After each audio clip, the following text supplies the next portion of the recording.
Hello students, ninth class में हमने start किया था डिस्कस करना first chapter matter in our surrounding. हम उसकी फिजिकल स्टेट्स के बारे में डिस्कस कर चुके हैं। आज हम डिस्कस करना स्टार्ट करेंगे states of matter are interconvertible. Interconvertible मतलब आपस में बदल जाना। सॉलिड लिक्विड में कन्वर्ट हो जाता है, लिक्विड सॉलिड में कन्वर्ट हो सकता है, liquid is converted into gas, gas is converted into liquid, solid is converted into gas, gas is converted into solid. Solid जब लिक्विड में बदलता है उसको हम कहते हैं मेल्टिंग या liquefaction. When liquid convert back into solid is known as freezing. Liquid is converted into gas, उसको हम कहेंगे बॉइलिंग या evaporation. Gas is converted into liquid, this process is known as condensation. Solid directly अगर gas में convert होता है तो उस प्रोसेस को हम कहते हैं सब्लिमेशन। गैस अगर सॉलिड में कन्वर्ट हो रही है तो उसको हम कहेंगे D sublimation. Now let's discuss one by one. Melting, solid जब लिक्विड में बदल रहा था तो प्रोसेस को हमने कहा था मेल्टिंग। मेल्टिंग की जगह आप फ्यूजन वर्ड भी यूज कर सकते हैं। The process of conversion of solid into liquid is known as melting. जो प्रोसेस है सॉलिड को लिक्विड में कन्वर्ट करने का उसको हम कहते हैं मेल्टिंग। मेल्टिंग एक फिक्स टेम्परेचर पे होती है जिसको हम कहेंगे melting point. The temperature at which solid melts to become a liquid at atmospheric pressure, वो टेम्परेचर जहाँ पे हमारा सॉलिड मेल्ट होके लिक्विड में कन्वर्ट हो जाए उसको हम कहेंगे मेल्टिंग पॉइंट। आइस का मेल्टिंग पॉइंट है 273.16 kelvin. In the melting process once solid reaches its melting point, जब किसी सब्सटेंस को आप मेल्ट कर रहे हैं, सॉलिड का मेल्टिंग पॉइंट आ जाता है तो टेम्परेचर फर्दर थर्मामीटर में इंक्रीज नहीं होता। द हीट सप्लाइड या प्रेजेंट इन सॉलिड, जो हीट सप्लाई की जाती है सॉलिड को उस टाइम पे, वो पार्टिकल्स अपने force of attraction between each other को ख़त्म करने के लिए यूज़ करते हैं। Here the heat energy is hidden, यहाँ पे जो हीट एनर्जी है वो कैसी है, हिडन है। क्लियर है ये पैराग्राफ। इस पैराग्राफ में उसने कहा है कि जब एक सॉलिड का मेल्टिंग पॉइंट आ जाता है उसके बाद जो हम हीट उसको कंटिन्यू सप्लाई कर रहे हैं उसको लिक्विड में कन्वर्ट करने के लिए वो थर्मामीटर पे मेज़र नहीं होती है। क्लियर। और उस हीट को हम क्या कहते हैं, hidden heat. That heat is known as latent heat. क्या कहेंगे उस हीट को हम, latent heat.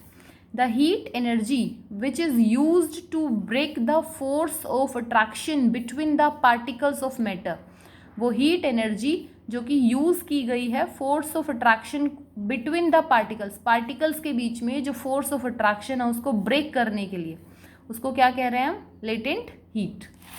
Latent heat of fusion, fusion क्या था, सॉलिड को लिक्विड में कन्वर्ट करना। So the amount of heat energy, जितना अमाउंट हीट एनर्जी का चाहिए हमें, required to change 1 kg of a solid into liquid, 1 kg solid को लिक्विड में कन्वर्ट करने के लिए at atmospheric pressure at its melting point, उसके मेल्टिंग पॉइंट पे 1 kg सॉलिड को लिक्विड में बदलने के लिए जितनी हीट एनर्जी हमें रिक्वायर्ड है उसको हम क्या कहेंगे, latent heat of fusion. Clear. Next process, freezing, liquid को सॉलिड में कन्वर्ट करना। The process of conversion of liquid into solid is called freezing, उसको क्या कहेंगे, freezing. Next process is boiling. The process of conversion of liquid into gaseous state at its boiling point is called boiling. Liquid को gaseous state में convert करना है उसके boiling point पे, इस प्रोसेस को हम क्या कहेंगे, बॉइलिंग। मेल्टिंग क्या था, सॉलिड को लिक्विड में कन्वर्ट करना। बॉइलिंग क्या है, लिक्विड को गैस में कन्वर्ट करना। Clear. Next is boiling point. जैसे हमने मेल्टिंग पॉइंट डिस्कस किया वैसे ही बॉइलिंग पॉइंट होता है। The temperature at which a liquid starts boiling at the atmospheric pressure is known as boiling point. B point P T को हम किससे represent कर रहे हैं, बॉइलिंग पॉइंट से। वो टेम्परेचर जहाँ पे एक लिक्विड बॉईल करना स्टार्ट करे और गैसियस फॉर्म में कन्वर्ट हो जाए उस टेम्परेचर को हम क्या कहेंगे, बॉइलिंग पॉइंट। वाटर का बॉइलिंग पॉइंट कितना है, 373 केल्विन। जैसे लेटेंट हीट का कंसेप्ट सॉलिड से लिक्विड के कन्वर्जन में था वैसे ही लेटेंट हीट का कन्वर्जन लिक्विड से गैसियस के कन्वर्जन में भी आता है, जब हम लिक्विड स्टेट को गैस स्टेट में कन्वर्ट करते हैं। क्या होता है latent heat of vaporisation? The amount of heat energy required to change 1 kg of liquid into a gas. 1 kg liquid को या 1 लीटर लिक्विड को हमें गैस में कन्वर्ट करना है उसके बॉइलिंग पॉइंट पे। उसके लिए जितनी भी हीट हमें चाहिए उसको हम क्या कहेंगे? Latent heat of vaporisation. Next process is condensation और लिक्विफैक्शन। कंडेंसेशन क्या था? The process of converting a gas into a liquid. एक गैस को लिक्विड में कन्वर्ट करना क्या कहलाता है? Condensation. By cooling down its temperature, उसके टेम्परेचर को कम करके जब हम एक गैस को एक लिक्विड में कन्वर्ट कर देते हैं तो वो क्या कहलाता है? कंडेंसेशन और liquefaction. Next process is sublimation, the process of conversion of solid को डायरेक्टली हमें गैसियस फॉर्म में बदलना है without passing through liquid state में पास किए बिना। The process of conversion of solid directly into gaseous state without passing through liquid state. Example, camphor की जो बोल्स हैं वो सॉलिड से डायरेक्ट गैस में कन्वर्ट हो जाती हैं। Naphthalene balls. Dry ice is also the example of sublimation. और ड्राई आइस हम किसको कहते हैं?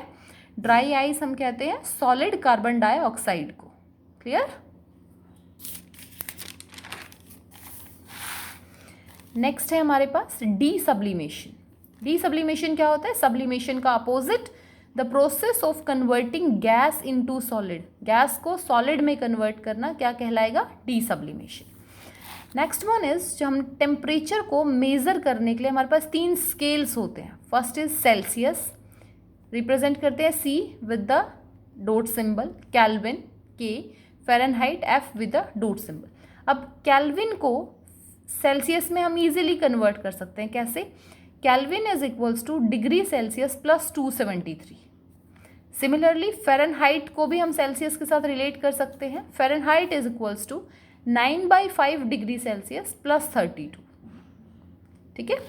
सो देखो यहाँ पे एक न्यूमेरिकल कन्वर्ट करना है हमें 0 डिग्री सेल्सियस को, 10 डिग्री सेल्सियस को, 70 डिग्री सेल्सियस को केल्विन में। तो 0 डिग्री सेल्सियस केल्विन में सेल्सियस की जगह पुट कर दो, 0 + 273, आंसर इज 273। 10 डिग्री सेल्सियस के लिए क्या हो जाएगा? 10 + 273, 373 केल्विन। 70 डिग्री सेल्सियस के लिए 70 + 273, 343 केल्विन। सेल्सियस अगर गिवन है तो आप उसको फ़ारेनहाइट में भी इजीली कन्वर्ट कर सकते हैं। कैसे? देखो, Fahrenheit equals to 9/5 Celsius into Celsius जितनी भी वैल्यू है प्लस 32। सिंपली 18 + 32, 5 2 जा 10, 9 2 जा 18 प्लस 32, 50। क्लियर? तो इस तरीके से आप इजीली सेल्सियस को फ़ारेनहाइट में भी कन्वर्ट कर सकते हैं। क्लियर है? The next topic is evaporation. क्या होता है इवेपोरेशन? बॉइलिंग जैसा ही है, बस थोड़ा सा डिफरेंस है दोनों में। The phenomena of change of a liquid into vapours.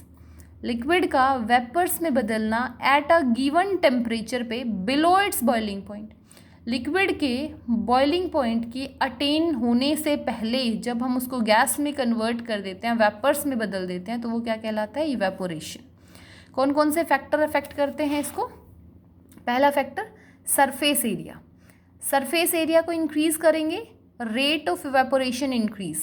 ऐसा क्यों होता है? Because particles have more space to evaporate. अब पार्टिकल्स के पास ज़्यादा स्पेस है इवेपोरेट करने के लिए। Next factor is temperature. Increase in temperature, rate of evaporation increase. Temperature बढ़ाएंगे, रेट ऑफ इवेपोरेशन इंक्रीज हो जाएगा। रीज़न? क्योंकि टेम्परेचर के साथ साथ काइनेटिक एनर्जी पार्टिकल्स की इंक्रीज हो गई है। Kinetic energy, the energy produced because of motion of particles. Humidity क्या होता है? हमारे सराउंडिंग में आसपास जितने वाटर वेपर्स हैं उसको हम कहते हैं ह्यूमिडिटी। इंक्रीज इन ह्यूमिडिटी, अगर ह्यूमिडिटी ज़्यादा है तो इवेपोरेशन का रेट डिक्रीज हो जाएगा। Because if water content in air increase evaporation decrease. अगर एयर में वाटर कंटेंट ज़्यादा है तो इवेपोरेशन रेट कम हो जाएगा। Next is wind speed. अगर हवा तेज चल रही है तो रेट ऑफ इवेपोरेशन भी क्या हो जाएगा, ज़्यादा। Wind speed increase, rate of evaporation also increase. Next one is the important point about evaporation. Evaporation जो है वो कूलिंग कॉज करता है। This process uses energy of liquid particles. जिस भी लिक्विड का इवेपोरेशन हो रहा है वहाँ पे लिक्विड पार्टिकल्स की एनर्जी को हम यूज़ करते हैं। Therefore, the particles absorb energy from the surrounding to compensate that heat. जो हीट यहाँ पे यूज़ हुई है, अब पार्टिकल्स क्या करेंगे, सराउंडिंग से उसको एब्जॉर्ब करेंगे हीट लॉस्ट को कंपनसेट करने के लिए in the process of evaporation. Clear है? Evaporation cause cooling. सो जब इवेपोरेशन हुआ तो लिक्विड ने एनर्जी को यूज़ किया। जिस एनर्जी लॉस्ट को कंपनसेट करने के लिए पार्टिकल्स ने आसपास से एनर्जी को ले लिया, जिसकी वजह से क्या हुआ, कूलिंग कॉज हो गई। देखो अब example, our palms feel cool when we put some acetone on it. अगर हम अपनी हथेली पे थोड़ा सा एसीटोन रखते हैं तो वो एसीटोन का बॉइलिंग पॉइंट बहुत कम होता है, बहुत जल्दी इवेपोरेट हो जाता है। और कैसे इवेपोरेट होता है, हमारे हाथ से हीट को एब्जॉर्ब करके। People sprinkle water on their roof. घर की छतों पे गर्मियों में पानी डाला जाता है ताकि रूम का टेम्परेचर ठंडा रहे। अब छत से पानी इवेपोरेट करेगा तो वो रूफ से क्या करेगा, एनर्जी को एब्जॉर्ब करेगा। क्लियर? आपके लिए दो क्वेश्चन है, you have to answer. The questions are related to evaporation concept. Why people wear cotton clothes in summer. Summer में जो पीपल्स कॉटन के कपड़े क्यों पहनते हैं समर में। Y water droplets appear on the surrounding of a glass. जिसके अंदर आइस कोल्ड वाटर है उसके चारों तरफ हमें वाटर वेपर्स क्यों अपीयर होते हैं। Clear? Next one is difference between boiling and evaporation. Boiling और इवेपोरेशन के बीच में क्या डिफरेंस है। So evaporation occurs below boiling point. Liquid का जो भी बॉइलिंग पॉइंट है, for example 100 degree Celsius boiling point है तो 100 से बिलो 90 80 पे ही चीज़ क्या हो जाए, वेपर्स में कन्वर्ट हो जाए लिक्विड हमारा। जबकि बॉइलिंग जो है वो फिक्स टेम्परेचर पे होती है। इवेपोरेशन एक सरफेस फिनोमिना है। सबसे पहले टॉप लेयर इवेपोरेट करेगी। फॉर एग्जांपल अगर इवेपोरेशन हो रही है तो सबसे पहले सबसे यूपर वाली लेयर, टॉप लेयर इवेपोरेट करेगी, उसको हम कहते हैं सरफेस फिनोमिना। जबकि बॉइलिंग जब हम करते हैं, वाटर को बॉयल करते हैं तो हम क्या देखते हैं, यूटेंसिल में नीचे से बबल्स बनने शुरू होते हैं और पूरे वाटर में बबल्स की फॉर्मेशन हो जाती है, जिसकी वजह से हम उसको बोलते हैं बल्क फिनोमिना। बल्क मतलब जो पूरे बीकर में, पूरे एपरेटस में, पूरे यूटेंसिल में एक साथ प्रोसेस कैरिड आउट किया जा रहा है। इवेपोरेशन की वजह से कूलिंग होती है, जबकि बॉइलिंग की वजह से कोई कूलिंग नहीं होती। इवेपोरेशन एक नेचुरल प्रोसेस है, अपने आप होता है, हम उसको नहीं करते। बॉइलिंग एक मैन मेड प्रोसेस है। Clear? Now some physical quantities. Temperature की SI unit, standard international unit होती है केल्विन, के से उसको रिप्रेजेंट करते हैं। Length, metre is the unit represented with small M. Mass, kilogram उसकी यूनिट है और केजी से हम उसको रिप्रेजेंट करते हैं। फोर्स यूनिट इज़ न्यूटन और एन से उसका रिप्रेजेंटेशन है। वॉल्यूम होता है cubic metre, metre cube. Density kilogram पर क्यूबिक मीटर। डेंसिटी वैसे क्या होता है, mass upon volume. Kg metre cube पर मीटर क्यूब। प्रेशर का यूनिट है पास्कल, रिप्रेजेंट करते हैं पीए से। Force is mass into acceleration, where pressure क्या किसके इक्वल होता है, फोर्स अपॉन एरिया।